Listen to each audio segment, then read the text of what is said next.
parler donc du plan climat de la région Provence-Alpes-Côte d'Azur, Sud Provence-Alpes-Côte d'Azur. J'imagine que si j'appuie là-dessus, voilà.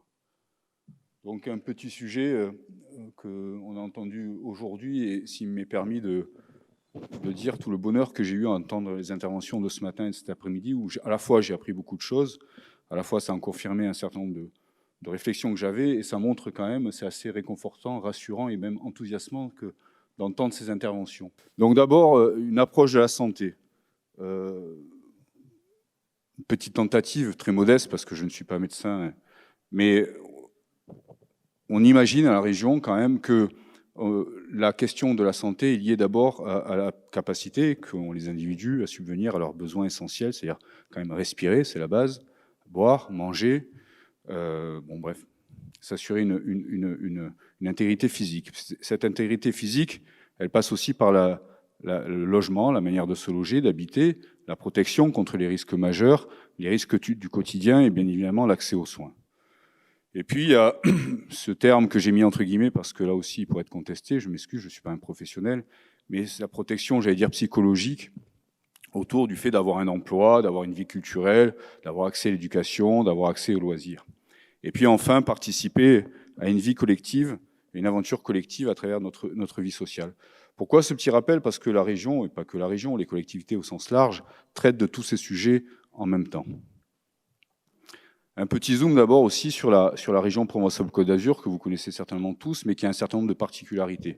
D'abord, c'est un château d'eau que l'on connaît, qui a été évoqué par M. Pipien, je crois, ce matin, la question de l'eau et qui nous préoccupe, bien évidemment. Une région qui est peut-être plus exposée que d'autres aux risques naturels majeurs. L'actualité de ces dernières années nous l'a rappelé, mais sur les 960 communes, à peu près, pas une seule n'est pas soumise à un risque naturel.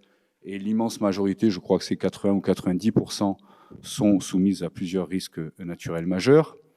Une économie qui est contrastée, puisque à côté d'une agriculture de qualité, circuits courts, etc., on a une économie industrielle, une économie touristique internationale, une ouverture sur le monde, un grand port maritime, des disparités économiques et sociales que vous connaissez, j'imagine, tous, et qui sont aussi le fait de notre région, une biodiversité riche. Sur les 10 ou 11 parcs nationaux en France, il y en a 4 en région Provence-Alpes-Côte d'Azur. Sur les 50 et quelques parcs naturels régionaux, il y en a 9 en Provence-Alpes-Côte d'Azur. Donc on voit qu'on a cette richesse, une vitalité culturelle et sportive, et puis des nouveaux impacts sur la santé. Voilà un peu dressé rapidement et grossièrement le paysage de la région.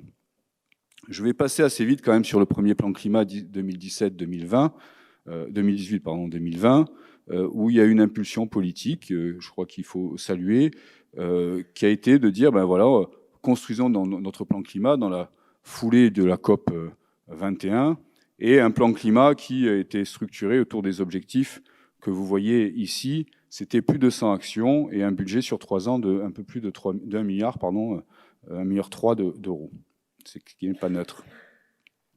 Quelques réalisations phares, là aussi je vais passer assez rapidement, mais qui sont quand même un sujet de fierté pour nous. Et puis un second plan climat où il a été souhaité, et là aussi je crois que ça mérite d'être salué, d'être présenté, d'être structuré différemment, avec des termes et des formulations qui parlent peut-être plus à nos concitoyens. Et donc cette architecture autour des 6 chapitres que vous voyez là, avec des objectifs assez ambitieux, alors certes lointains pour certains, mais quand même ambitieux, autour de l'indépendance énergétique, un petit sujet en ce moment, l'autonomie en termes de gestion des déchets, la diminution des gaz à effet de serre, le report modal, la certification des surfaces agricoles et la préservation des milieux aquatiques. En espèces sonnantes et trébuchantes, je suis obligé de le faire, même si ça vous intéresse peu, mais on voit que c'est en centaines de millions d'euros, voire même en milliards, et donc 2,7 milliards sur la mandature qui sont fléchés autour du plan climat. C'est un plan climat qui propose une approche globale, bien évidemment autour de la question de la préservation des ressources en qualité et en quantité.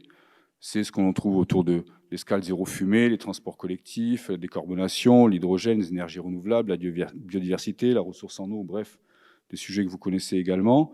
Une attention aussi qui est portée sur le bien-être des individus et des populations, avec des objectifs et des actions en termes d'alimentation, en termes de rénovation énergétique des bâtiments, et à travers aussi l'objectif santé pour tous, où un certain nombre d'actions, et j'en profite pour saluer mes collègues de la région qui ont organisé cette journée, qui, autour d'une dizaine d'actions, autour de la rénovation énergétique des établissements de santé, la question des déserts médicaux, bref, propose un certain nombre d'actions.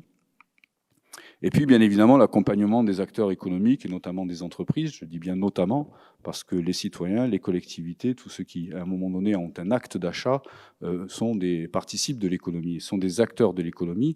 Mais bien évidemment, nous avons des outils d'accompagnement des entreprises où nous veillons, que ce soit en termes d'économie circulaire ou en termes de bonification des aides, à essayer de valoriser les plus vertueux et à mener notre région sur le chemin de la transition écologique. Alors nous avons des défis, et j'en viens surtout là parce que c'est un sujet qui est une journée qui est plutôt sous le signe de l'échange et de la réflexion, mais je vous dirais que tout va pour le mieux dans le meilleur des mondes, que vous ne me croiriez pas, et c'est bien évident. Donc on a aujourd'hui des défis. Le premier défi, c'est celui de la sobriété, qu'elle soit foncière, qu'elle soit énergétique, et la difficulté que nous avons aujourd'hui à tenir nos objectifs en termes de sobriété. Le deuxième sujet, c'est celui des controverses. En même temps que nous voulons relocaliser une partie de notre économie, nous souhaitons aussi développer notre grand port maritime et donc participer quelque part de cette économie mondialisée dont on sait qu'elle porte en elle un certain nombre de conséquences environnementales. Nous avons aussi des controverses sur le développement des énergies renouvelables par rapport à nos paysages. Construire une éolienne aujourd'hui en Provence-Alpes-Côte d'Azur, c'est s'attirer les fourches de tous ceux qui vivent dans ces territoires. Le troisième défi, c'est celui de la mise en cohérence des politiques publiques. Même si nous travaillons avec un certain nombre de partenaires, on le voit, on le sait, ça nous est dit par des communes qui, lorsqu'elles veulent rénover un bâtiment communal public, ont en face d'elles la région, l'ADEME, le département, l'État, la Caisse des dépôts, les C2E, etc., et qui finalement sont perdus face à la multiplicité des offres et la nécessité de mettre en cohérence nos politiques publiques, et y compris en interne à nos organisations, d'arriver à marier l'économie, le social et l'environnement. Un autre enjeu, c'est celui de la résistance au changement. Ça a été dit à plusieurs reprises ce matin, mais bien évidemment, nous sommes soumis, nous, lorsque nous mettons en place des dispositifs, c'est fini après celle-là. Donc, l'acceptation sociale des changements. La question de l'anticipation des crises dans les scénarios prospectifs. L'ADEME a sorti un très bon rapport qui présente 4 scénarios prospectifs, dont un qui est très frugal. C'est ainsi qu'il a été qualifié, mais on voit que dans tous ces scénarios prospectifs, jamais n'est évoquée la question des crises et donc des ruptures un peu violentes. Et donc c'est intéressant, puis on le voit bien aujourd'hui, on l'a vu avec le Covid, on le voit avec ce qui se passe en Ukraine.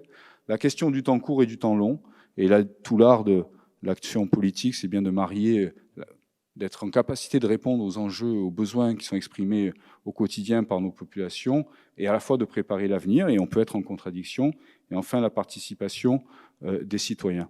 Moi je vous invite à lire ce plan climat.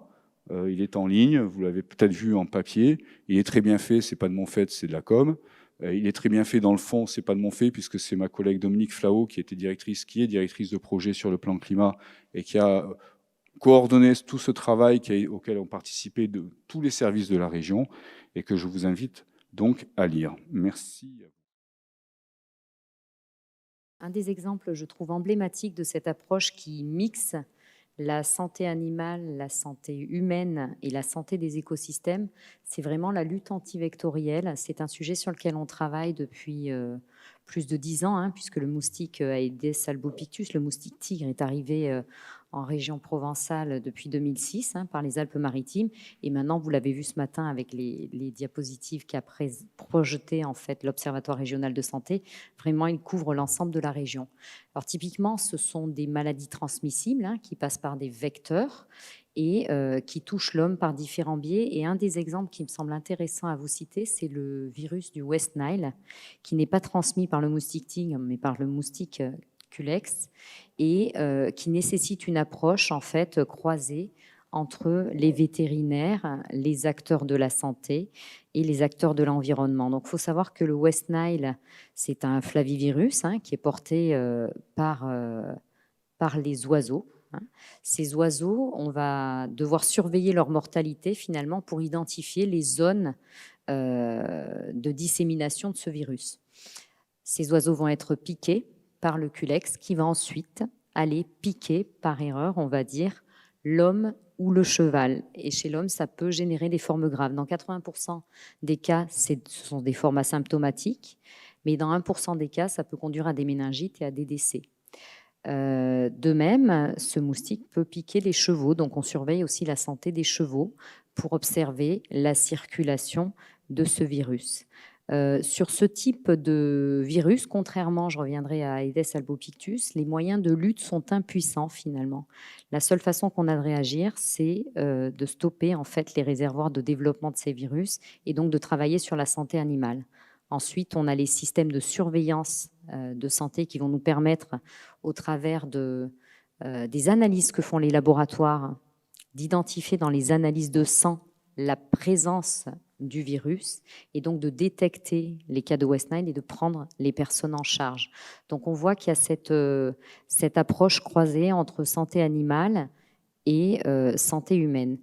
L'approche santé des écosystèmes, elle tient finalement dans ces maladies vectorielles à la préservation que l'on va mettre en place de l'environnement quand on utilise des moyens de lutte, notamment quand on met en place des mesures de lutte antivectorielle autour des cas de chikungunya, de dengue ou de Zika, puisque je vous ai dit que pour le West Nile, c'était finalement peu utile en fait de faire de la lutte.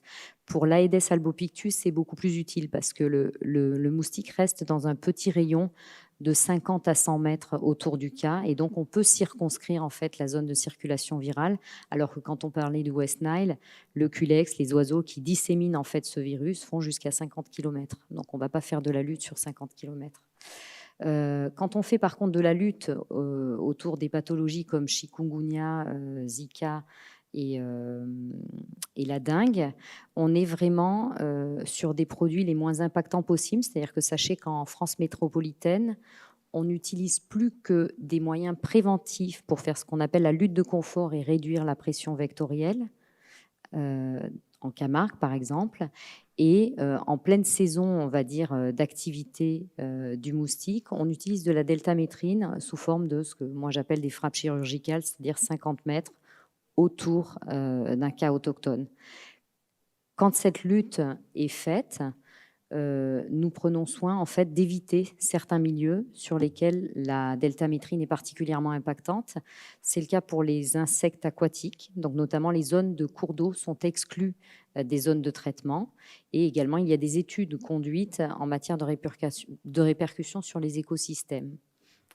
De même, la deltamétrine peut être impactante sur, par exemple, les populations d'abeilles. Et on a mis en place, en parallèle de cette lutte antivectorielle, un système d'alerte avec la FRGDS, qui est une fédération d'apiculteurs, de façon à ce qu'ils puissent disposer du temps nécessaire pour le déplacement de leurs ruches quand on doit faire une lutte sur une zone dans laquelle il y a la présence de ces abeilles. Sachez que c'est très rare. En 8 ans, on a eu 1 à 2 cas où on a dû vraiment déplacer les ruches, mais néanmoins, maintenant, on finance ce système d'alerte pour les agriculteurs. Il y a aussi la préservation des cultures alimentaires, et chaque fois que cette lutte doit se faire, c'est relativement rare. On a eu l'année dernière 30 traitements sur l'ensemble de la région, donc on essaye de les limiter au maximum et de choisir les cas où c'est pertinent et où on craint une émergence en fait de plusieurs cas autochtones. Et quand on fait cette lutte sur des zones de parcelles agricoles, bien sûr, on utilise d'autres moyens de lutte que sont notamment l'aquapaille, qui est vraiment une substance qui se dégrade très rapidement et qui de fait ne gêne pas la mise sur la consommation des aliments. Donc voilà, sachez que même quand on doit aller jusqu'à la lutte, ce qui n'est pas souhaitable, on préférait évidemment avoir des écosystèmes qui sont eux-mêmes résilients et qui évitent le développement de ces vecteurs. On prend soin d'éviter d'impacter la santé animale et la santé végétale.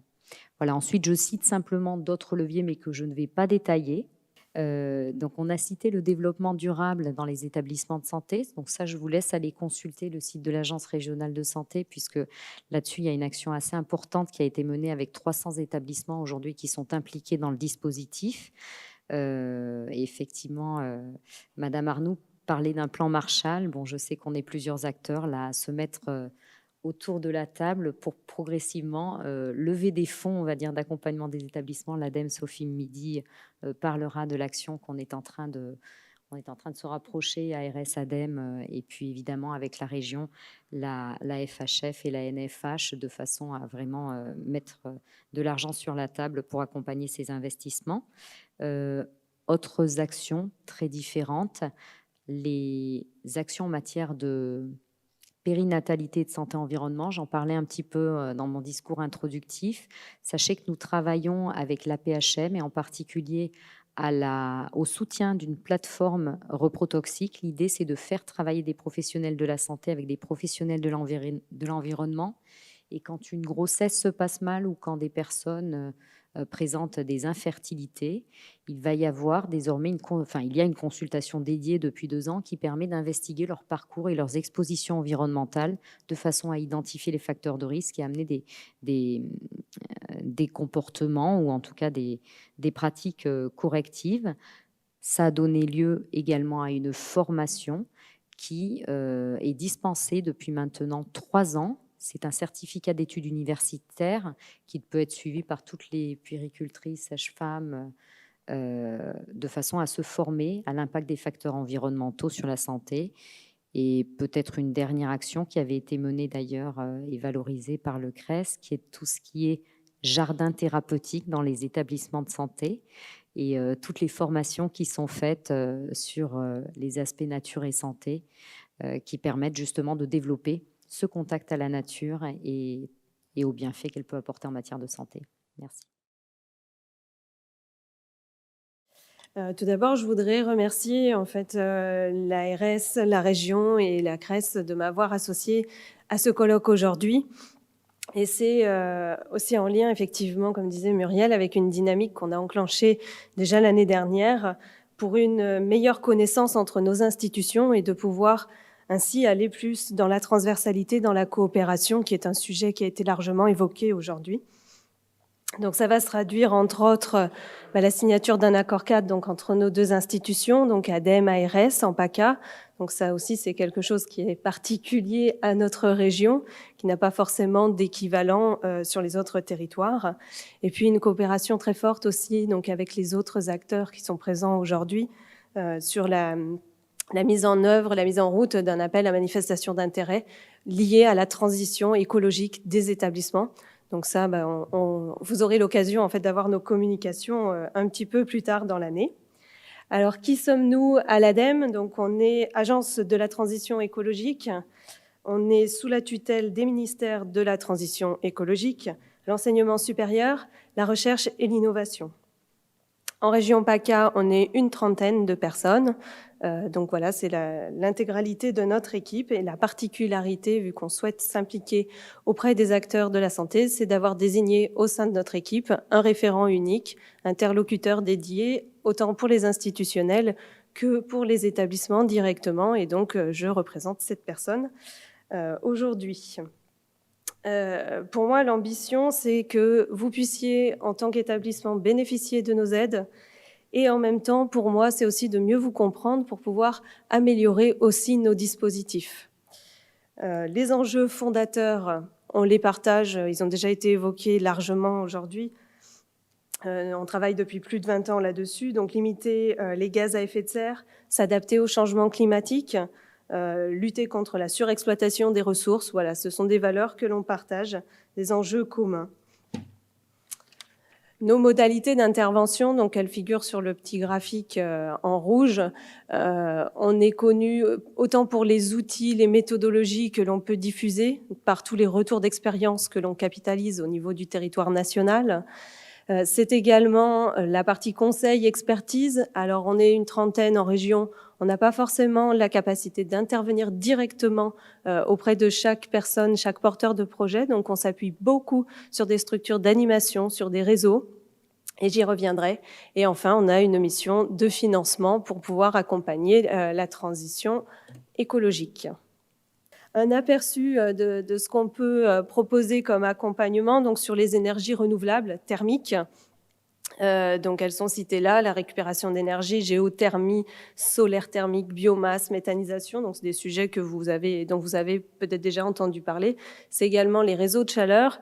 Et donc on peut apporter un soutien en fait en financement pour que vous puissiez recruter un bureau d'études pour faire les études de faisabilité, mais c'est également un financement pour les investissements. Je vous disais, on n'a pas forcément la capacité à intervenir directement auprès de chacun. Et du coup, en fait, on met en place des réseaux. Et pour les énergies renouvelables, voilà, vous avez là la carte des conseillers que l'on a mis en place dans chaque département quasiment. Il ne reste plus que sur le territoire d'Arles où on est en pourparlers.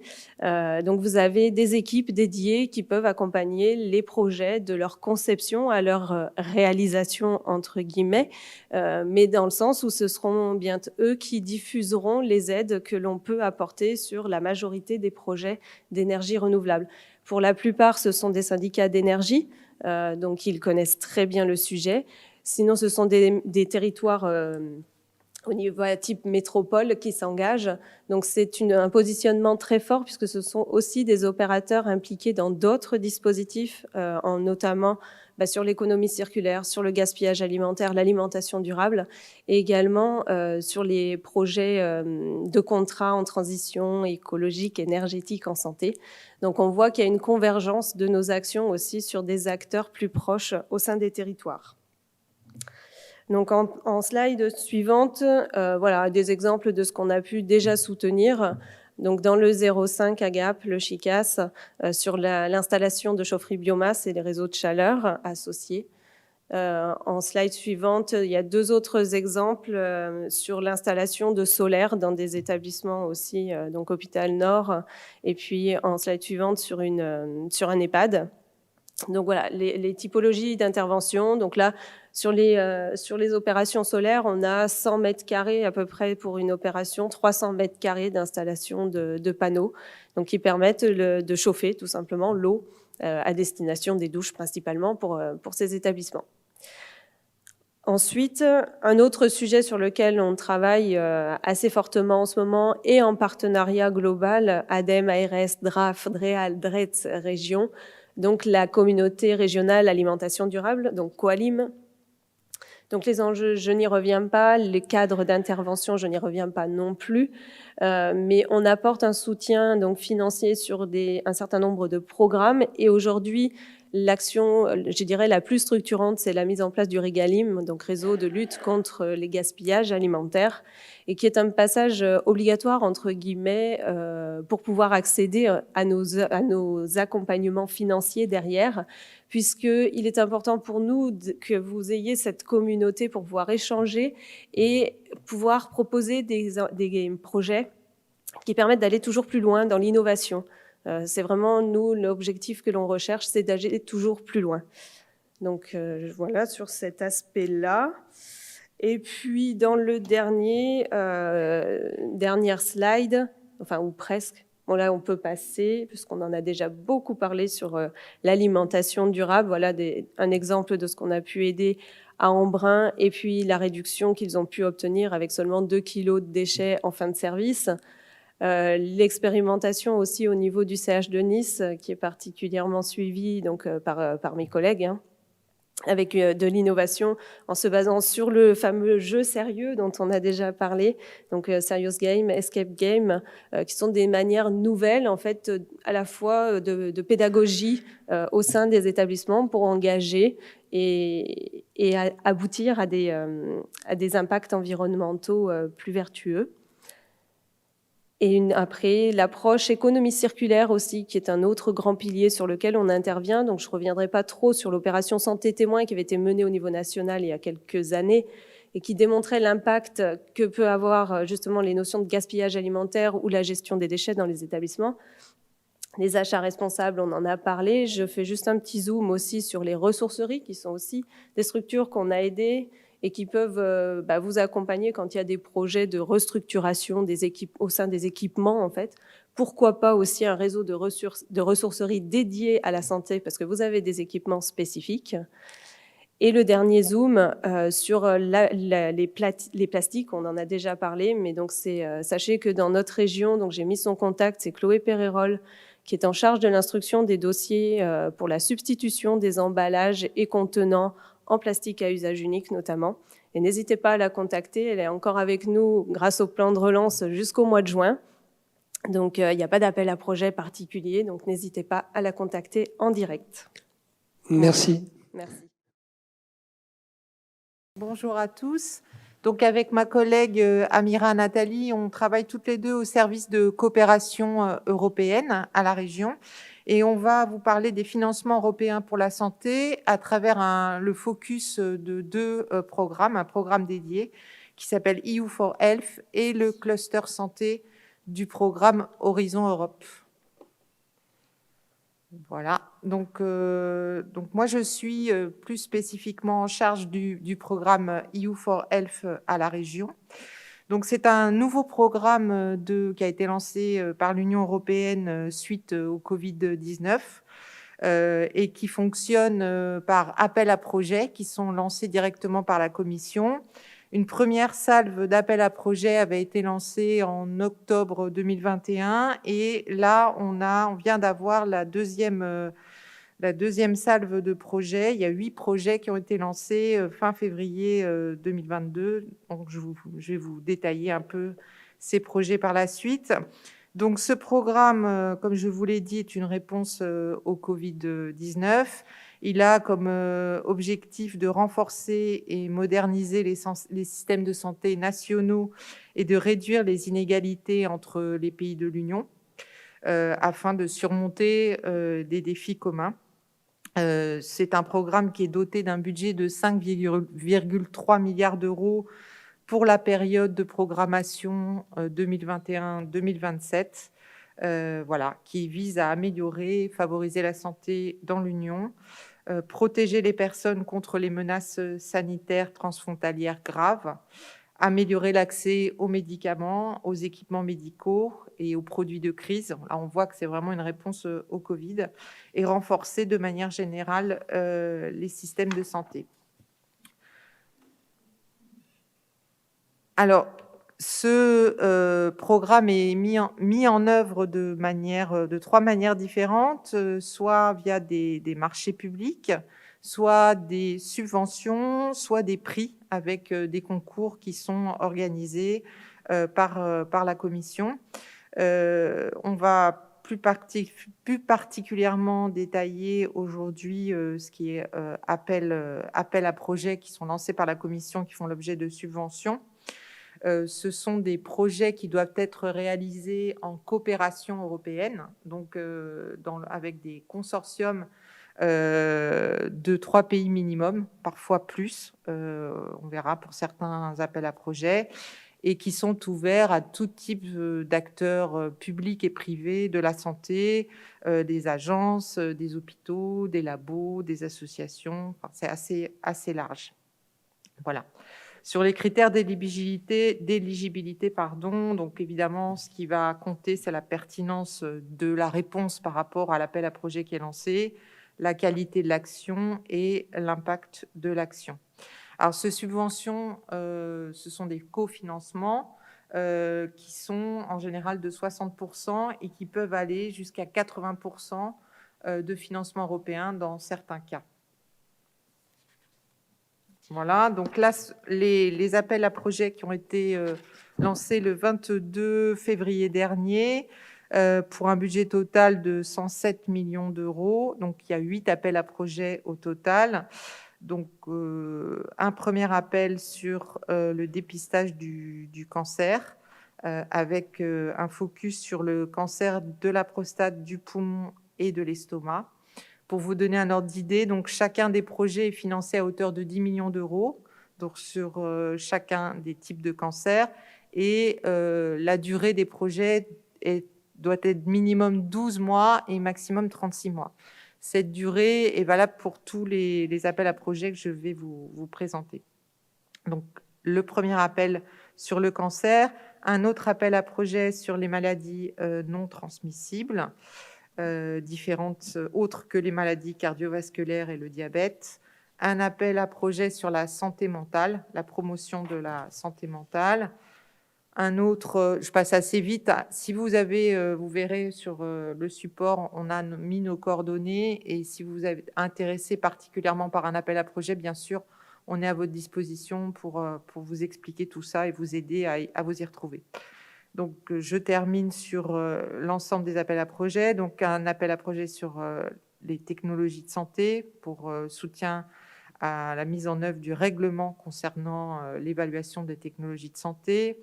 Un autre sur les organismes notifiés. Un appel à projet sur la formation du personnel de santé.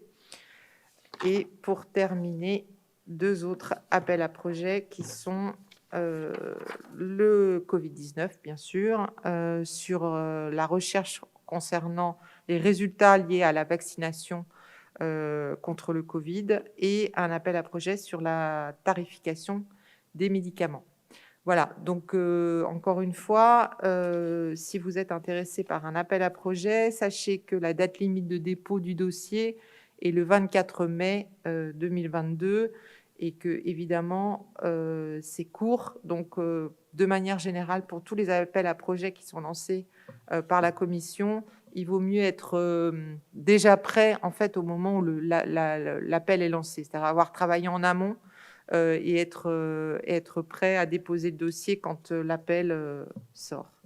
Alors, je voulais simplement, pour revenir un peu à au cœur de notre sujet d'aujourd'hui, vous parler d'une initiative de la Commission sur One Health, qui est un consortium, le consortium One Health, qui comporte 22 pays européens et plus de 44 partenaires qui travaillent donc sur cette problématique One Health, et qui va se réunir bientôt pour son meeting annuel entre le 11 et le 13 avril prochain.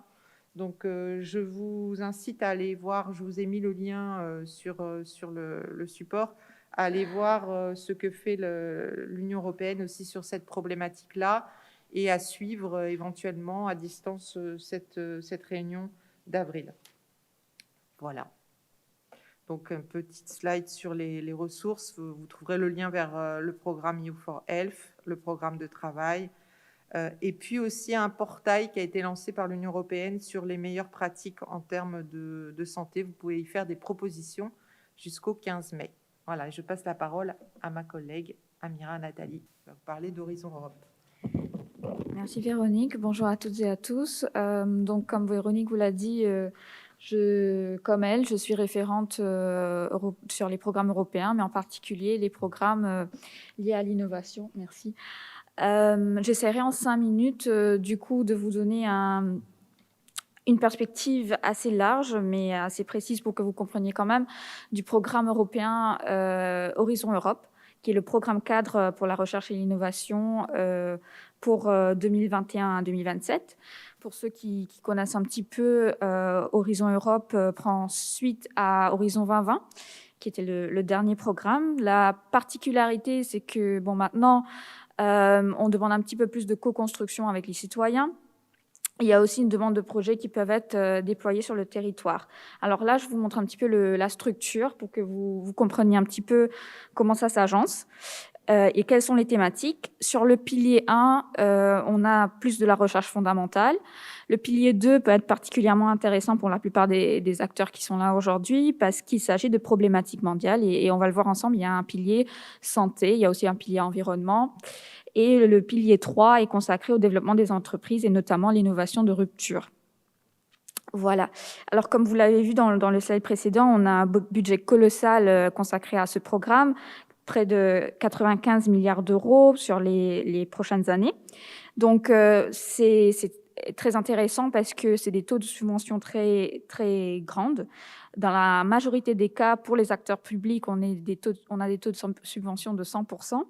Et en ce qui concerne les thématiques, donc là, comme vous pouvez le voir, on a un gros pilier sur la santé. On appelle ça normalement dans le jargon Horizon Europe des clusters. Mais rappelez-vous que quand même, ces clusters ne sont pas complètement étanches. Il ne faut pas réfléchir en silo. Et dans le concept de One Health, du coup, on peut retrouver des thématiques aussi dans le cluster transport, énergie, climat. On est sur l'adaptation au changement climatique, sur la partie industrie, technologie et digitalisation. On a aussi une grosse thématique sur l'IA pour la santé. Et puis, pour terminer, sur le volet bioéconomie, on est aussi sur la décarbonation, la santé animale et celle humaine, etc. Donc voilà, dans la prochaine, merci. On note ici les critères pour spécialement le pilier 2, donc sur les problématiques mondiaux.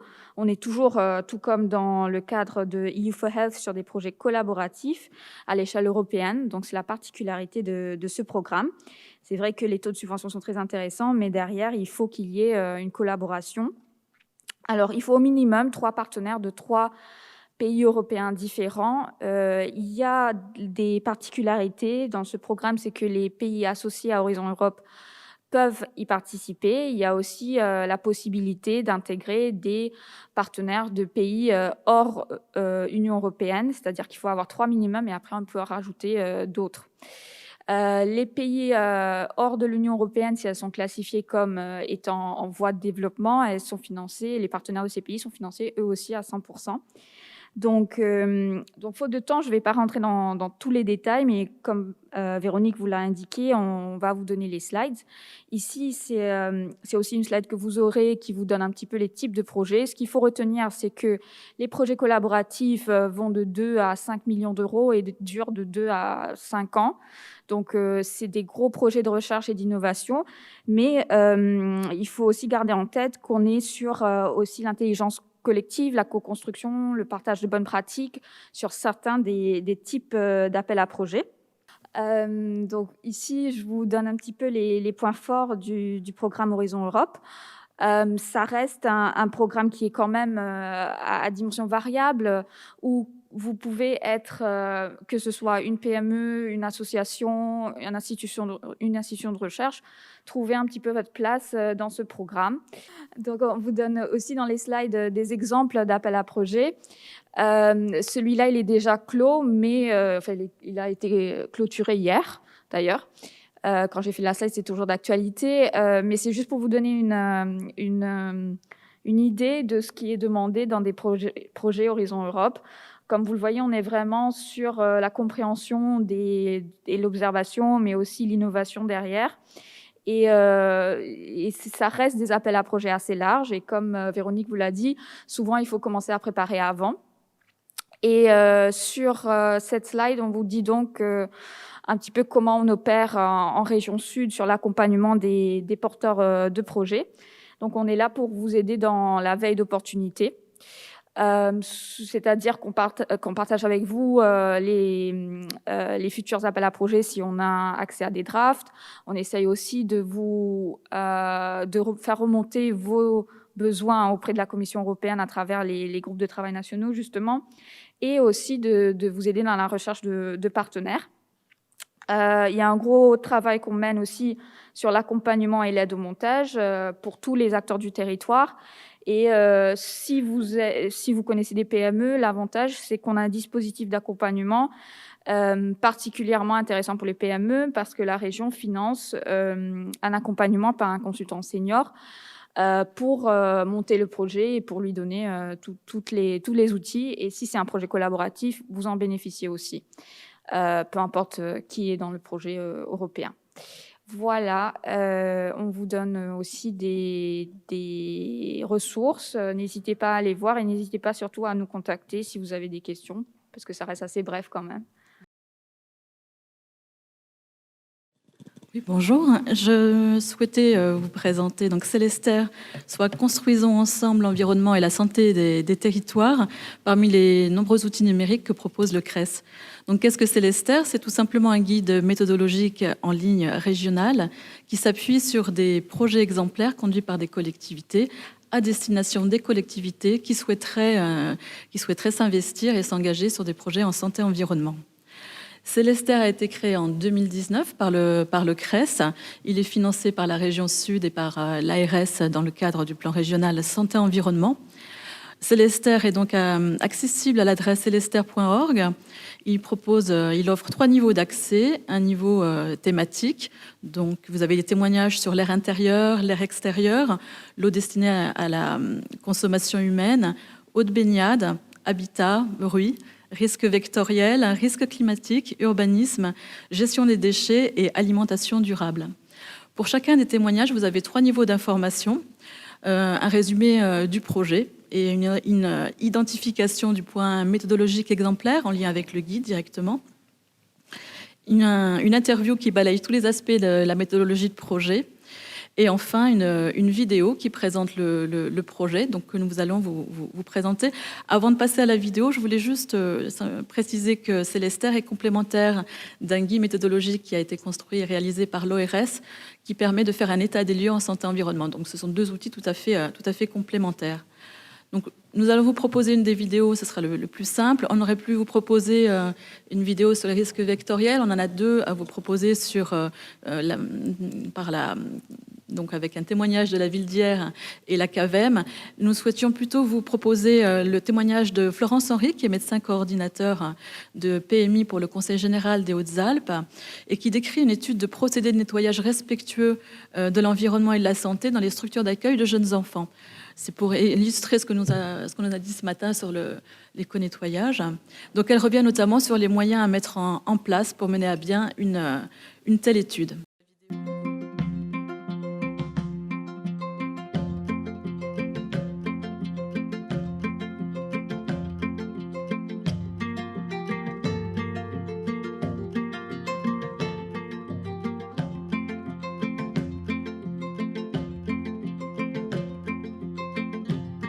Florence Henry, moi j'étais médecin départemental de PMI dans les Hautes-Alpes pendant 10 ans et à ce titre j'ai fait le suivi et le contrôle des établissements d'accueil de jeunes enfants sur le département.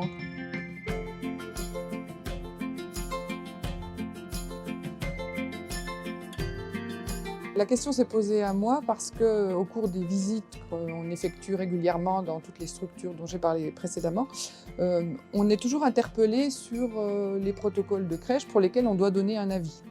Interpellé soit par des personnes de formation plutôt éducative, comme les éducatrices de jeunes enfants qui sont en direction de pas mal d'établissements, ou par des personnes de formation sanitaire que sont les puéricultrices par exemple. Les attitudes et les protocoles de ménage peuvent être différents, passant soit comme le sanitaire à tout désinfecter, y compris la table où les enfants prennent leur goûter, ou au contraire en étant plus dans une gestion du quotidien avec un nettoyage comme on fait à la maison. Donc entre ces 2 positions, il me semblait qu'il y avait un juste milieu à adopter. J'ai recherché dans la bibliographie, je n'ai pas trouvé de recommandations nationales sur ce sujet-là. Donc je me suis posé la question d'essayer de travailler cette thématique.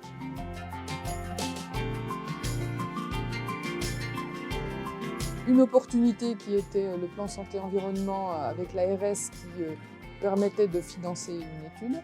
Et puis sans doute ma formation de médecin qui est un peu plus, on va dire, cartésienne et qui a besoin de se réassurer avec des études biologiques et virologiques. C'est travailler sur quelque chose qui va valoriser les personnes d'une équipe. C'est très intéressant parce qu'automatiquement les personnes se sentent mieux dans leur travail. Et de ce fait, ce qui est mon but initial, les enfants sont dans un milieu encore plus épanoui qu'elles ne le sont dans les structures. Voilà. Magali Casavecchi, responsable de la crèche Les Petites Papouilles à la Bâtie-Neuve dans les Hautes-Alpes.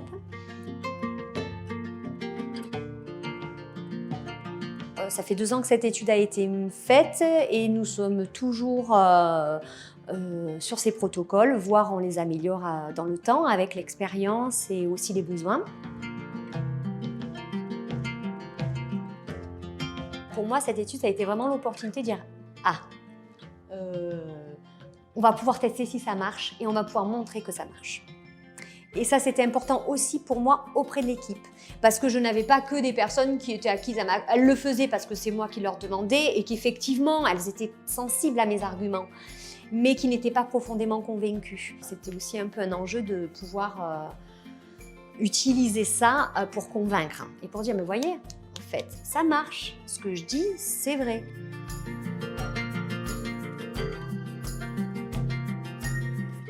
Les conseils que je pourrais donner, c'est que c'est important de mettre au travail ce projet avec l'équipe, avec l'ensemble de l'équipe, pas que les personnes qui s'occupent de l'entretien, mais aussi les personnes qui travaillent et accompagnent avec les enfants, parce qu'elles sont aussi soumises elles-mêmes à des moments à devoir nettoyer des zones, que en fait c'est un projet collectif, co-construit, et pour que ça perdure dans le temps et que les choses se fassent de façon adaptée.